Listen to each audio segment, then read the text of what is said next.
Hello po, welcome. At try nating buksan tong washing machine natin kasi nag-e-error siya. Susubukan natin kung baka effective yung napanood kong mga video sa YouTube.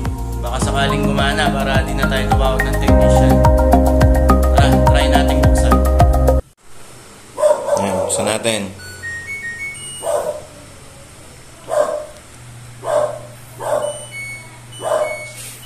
Ayan, no? Testingin natin i-repair.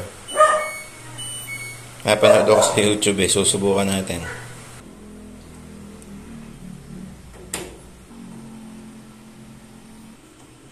Ito mo niya.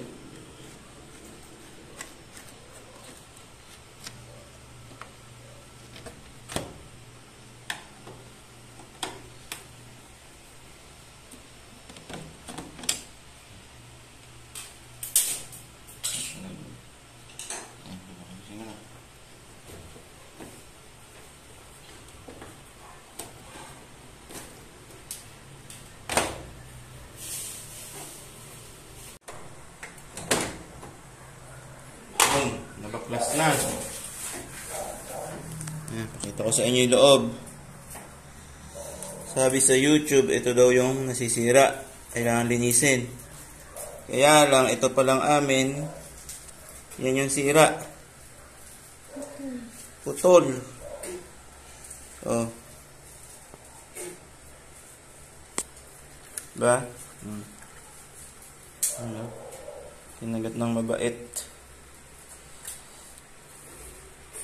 So, pag nagawa natin yan, titingnan natin kung gagana.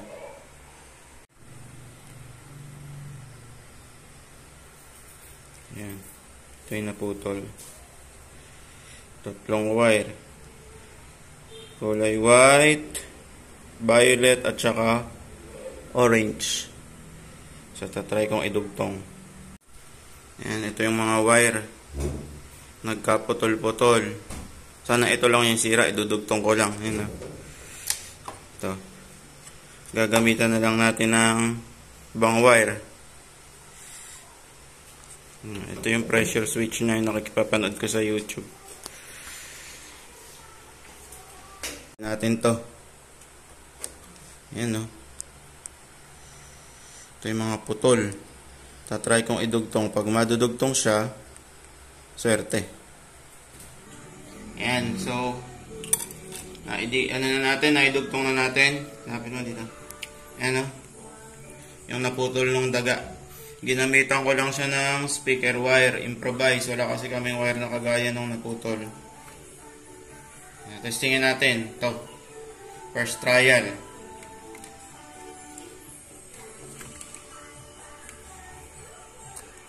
Ayan, ma-shoot.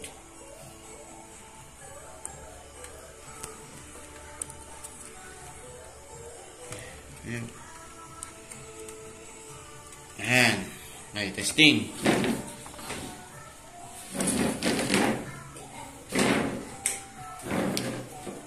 Ayan, di pa nakakabit. Pero testing natin. Yung, nabuhay na. Tignan natin kung mag-PPE error pa. Oh, wala na. Yun, success.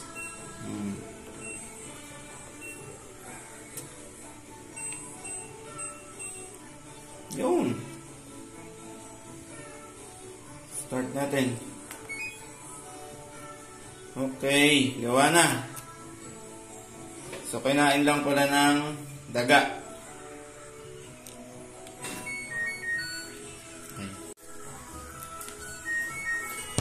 Ayan, so okay na siya. No? O, buo na.